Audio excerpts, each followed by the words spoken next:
Hi hello నమస్తే, నేను మీ వాసుదేవన్. ఖచ్చితంగా గెలిచి తీరాలి ఒక పంతం అయితే జనసేనాని చాలా గట్టిగా తీసుకున్నారు. అండ్ ఆయన తీసుకోవటమే కాదు, పార్టీ నాయకులకు కూడా డైరెక్షన్ ఇచ్చారు. పార్టీ హెడ్ క్వార్టర్స్లో మంగళగిరిలో తనను కలిసిన నాయకులు, ప్రత్యేకించి గోదావరి జిల్లా నుంచి వచ్చిన కలిసిన నాయకులతోటి మాట్లాడుతూ, ఆ మాటకు వస్తే నెల్లిమల నుంచి లోకం మాధవి గారు కూడా వచ్చి కలిశారు. భీమవరం నుంచి పులపర్తి రామాంజనేయులు. ఇంతకుముందు జనసేనలో చేరారు ఆయన, ఆ సంగతి ఉంటుంది. ఆయన లోగడ పోటీ చేసిన సందర్భాన్ని గుర్తు చేసుకుంటూ, పవన్ కళ్యాణ్ గారు పోటీ చేస్తున్నారని తెలిస్తే తాను పోటీ చేసి ఉండేవాడిని కాదని ఆయన చెప్పుకొచ్చిన తీరుకి పవన్ కళ్యాణ్ కూడా చాలా ఉద్వేగంగా రియాక్ట్ అయ్యారు. సరే, ఆ సంగతి పక్కన పెడితే వీళ్ళందరూ కీలకమైన నాయకులందరితోటి మాట్లాడుతూ పవన్ కళ్యాణ్ కూడా చాలా కీ కామెంట్స్ చేశారు. మనం గెలిచి తీరాలి, ఓటు ట్రాన్స్ఫర్కి సంబంధించి ఎలాంటి ఎత్తుగడలు అమలు చేయాలి, వాటన్నింటినీ ఖచ్చితంగా అమలు చేసి తీరాలి, ఎక్కడా కాంప్రమైజ్ కావద్దు. దాదాపుగా వాళ్ళు కలిసిన వాళ్ళు అందరూ అభ్యర్థులే ఉన్నారు. కందులు దుర్గేష్ గారు కావచ్చు, ఆయన బత్తుల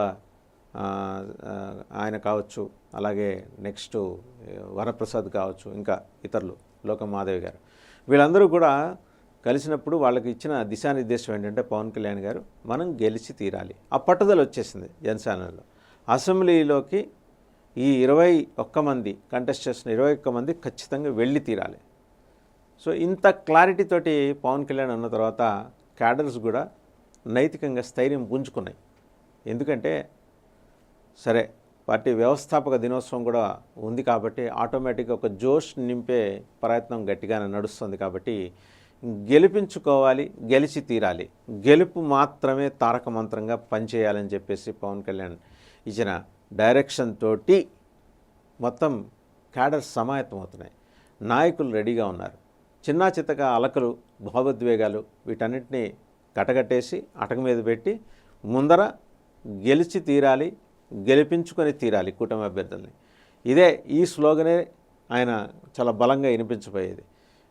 మనం 175 నియోజకవర్గాల్లో పోటీ చేస్తున్నాం, ఖచ్చితంగా 175 నియోజకవర్గాల్లో పోటీ చేస్తున్నాం.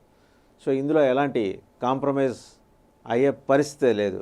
మిగిలిన చోట్ల మనం 21 స్థానాలే కాదు, మిగిలిన అన్ని చోట్ల కూడా మన కూటమి అభ్యర్థులు పోటీ చేస్తున్నారంటే మనం పోటీ చేస్తున్నట్టే లెక్క. అదే తరహాలో మన ఓటు ట్రాన్స్ఫర్ అవ్వాలి, మన సపోర్టు, మన వాయిస్ చాలా బలంగా వాళ్ళకి తోడుగా నిలబడాలి, బీజేపీకి కానీ తెలుగుదేశానికి కానీ అని చెప్పేసి పవన్ కళ్యాణ్ దిశానిర్దేశం చేశారు. సో ఈ కైండ్ ఆఫ్ కమిట్మెంట్ అనేది బీజేపీ జనసేనల నుంచి, బీజేపీ టీడీపీ నుంచి కూడా ఉంటే బాగుంటుందనేది జన సైనిక్స్ ఆలోచన.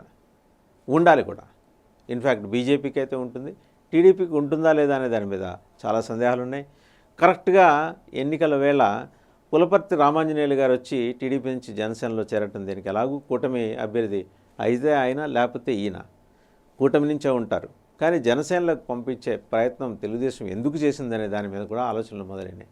సో ఒక సాక్షి రాసిందనో, లేకపోతే వైఎస్ఆర్సీపీ అనుకూల మీడియా కథనాలు ప్రసారం చేసిందని అనే మాట కాకుండా తెలుగుదేశం నుంచి వచ్చిన నాయకులకి టికెట్లు ఎలా కేటాయిస్తారనే ప్రశ్న కూడా జనసేనలో ఉత్పన్నమవుతుంది.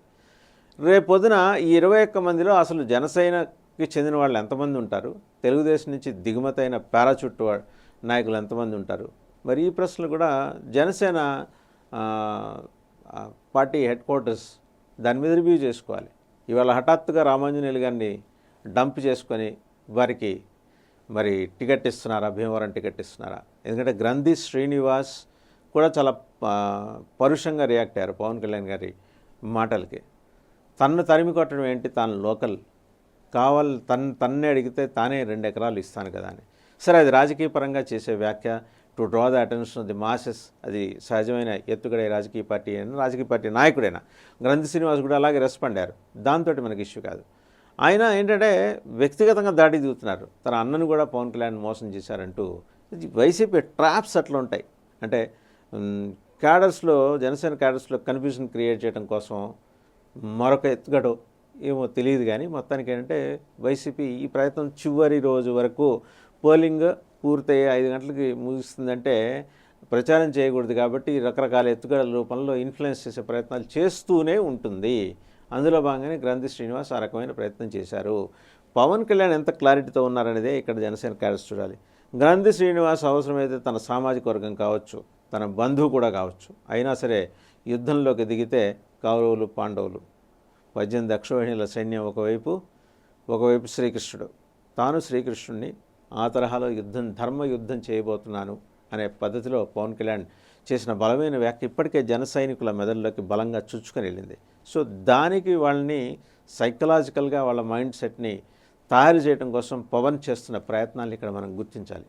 అంటే ఇది చావో రేవో అనే పద్ధతిలో పోరాటానికి దిగితే తప్పించి జగన్మోహన్ రెడ్డిని గద్దె దించలేము అనే నిజాన్ని ఆయన ఐడెంటిఫై చేసిన తర్వాత పొత్తు అనే మాట ఆయన నోటి నుంచి వచ్చింది. ఈ పొత్తు ఏంటి? ముందర అర్జెంటుగా జగన్మోహన్ రెడ్డి గారిని ప్రభుత్వం నుంచి పక్కకి తప్పించాలి. తర్వాత ఈ ప్రజాస్వామిక కూటమి అధికారంలోకి వచ్చిన తర్వాత ఖచ్చితంగా అందరూ అనుకున్నట్టే పవర్ షేరింగ్ ఉంటుంది, అలాగే vertical distribution or dissemination of powers, division of powers అనేది ఉంటుంది. బీజేపీ ఆ వ్యవహారాన్ని మొత్తం కాన్సన్ట్రేట్ చేసి చూస్తుంది.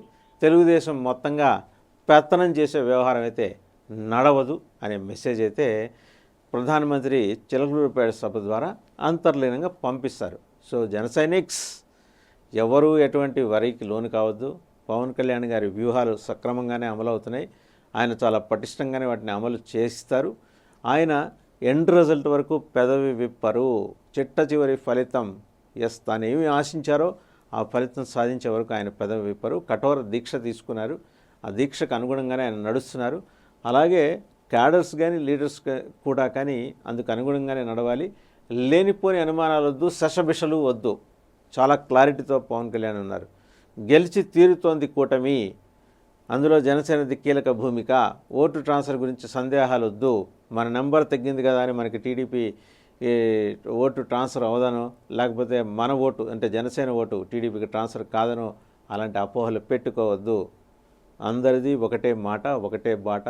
3 పార్టీలు ఎక్కడి నుంచి పోటీ చేసినా 3 పార్టీలు పోటీలో నిలబడ్డట్టే 175 నియోజకవర్గాల నుంచి ఎవరికి వాళ్ళు తమ సొంత అభ్యర్థిని ఉంచున్నట్టుగానే భావించి పనిచేయాలనే ఒక సంకేతాన్ని, సందేశాన్ని చాలా బలంగా ఆయన పెనిట్రేట్ చేయగలిగారు. వాళ్ళ మెదడులోకి చొప్పించగలిగారు. సో చూద్దాం మరి ఏం జరుగుతుందో.